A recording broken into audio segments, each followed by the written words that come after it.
A pleasure to meet all at last, and welcome once again to HJN Super Graphics. So why don't we go on ahead and talk a bit about something else from 2023. Yeah, I feel like that I've just really expunged myself from the year 2023 at this point. I must have talked about at least a dozen titles in this whole HJN Super Graphics escapade thus far, but yet we'll squeeze in a few more just because. So for this instance, number 2620, Daymare 1994 Sandcastle will pretty much be our next inclusion in this series. So without further ado, let's go ahead and try it out. Daymare 1994 Sandcastle, of course, is not at all like what Daymare 1998 was like. First of all, GS2 was responsible for the likes of Daymare 1998. A mass series of inspiration coming from the Resident Evil games in the same way that other Resident Evil ripoffs have existed over the years. Invader Studios, of course, was responsible for the development of Daymare 1994 Sandcastle, so quite a bit different than what we would have expected from GS2. At the same time, though, this came out 4 years later, in 2023, while Daymare 1998 came out in 2019. And while Sandcastle was more or less made as a prequel, some people might not necessarily see that much of a resemblance between it and the original. And also, let's not forget, we play as a completely different character known as Delilah Reyes. She, of course, is a member of Hades.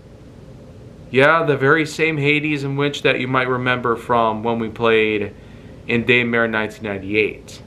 Yeah, we did take control of a couple of Hades agents at that time, but here, the whole entire gameplay is mainly focused on Reyes herself, and her thorough investigations into a certain building of what is supposedly regarded as Area 51. Yeah, so the thing is that contact was lost in Area 51, and Hades basically summons Reyes over to check it out. And, you know, a lot of crap ensues. For the most part, I will say that Daymare 1994 Sandcastle, while some things in there might be apparent, including the lack of certain animations like expressions and whatnot, and the gameplay also does sort of feel a bit more on the average side of things considered, when you really think about it though, it's pretty much to be expected. Resident Evil, Daymare, The Last of Us, survival horror games are usually done in this exact sort of fashion. Unless if we're talking about the Ethan Winters Resident Evil series, which of course was with Resident Evil 7 and 8, otherwise known as Biohazard and Village.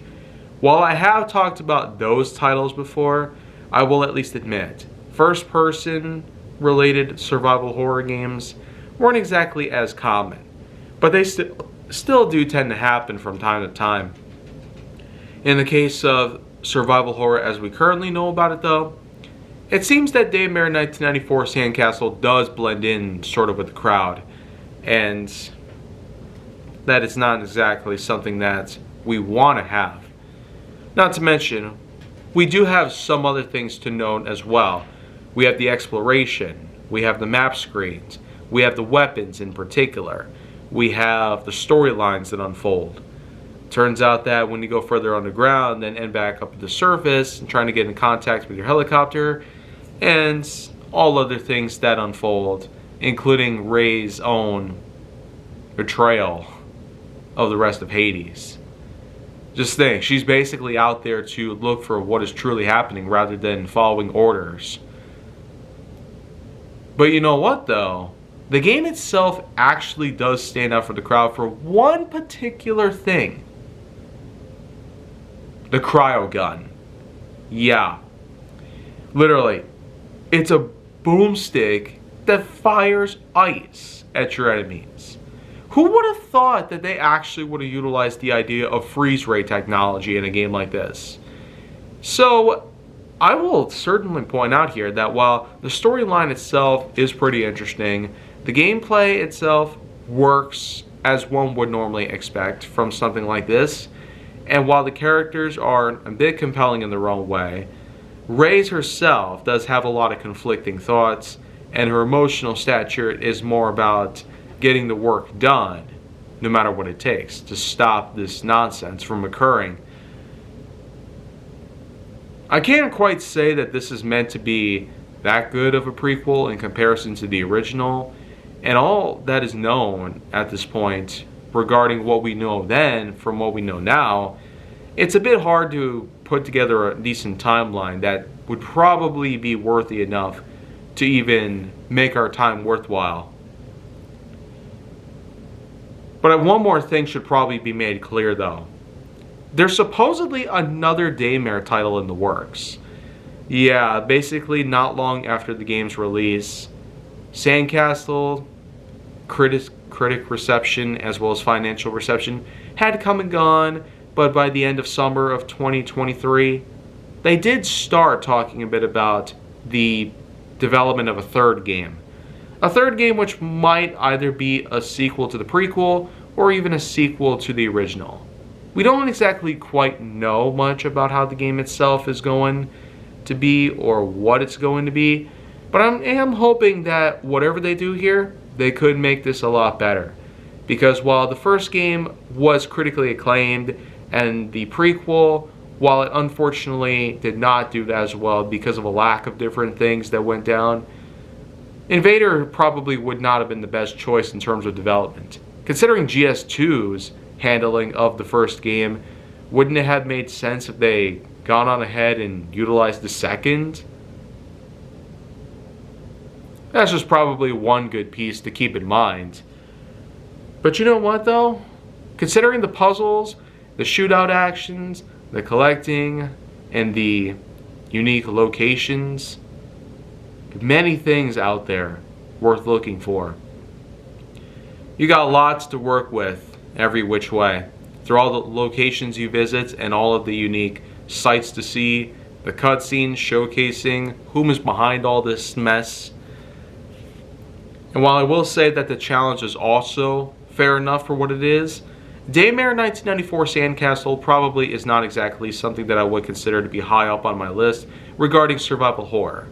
But the freeze technology though, that really ups the game even further. The excitement of freezing your enemies as opposed to either burning them or shooting them, like in most of the other survival horror games that we've come to know about. This really is quite a fresh new concept that I feel like gives it even more points than I would have imagined. Because freezing your enemies in this game just somehow feels so satisfying.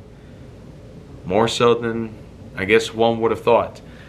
So I guess with that in mind, the whole game itself, with Delilah Reyes exiting her apartment, to arriving at Area 51, to basically ditching the crap out of her own teammate in favor of heading on back down and figuring out what is really going on. And with all the other stuff that unfolds throughout the whole storyline, I feel like Daymare 1994 Sandcastle, its overall story, the freeze gun indefinitely, and all the other things, in spite of some things that could have been fixed up a bit, it probably does deserve itself a good 7.5 out of 10.1. And I suppose with that in mind, this conclusifies yet another piece of HJN's Super Graphics. But do show up tomorrow where I will have yet another subject worth covering in this series.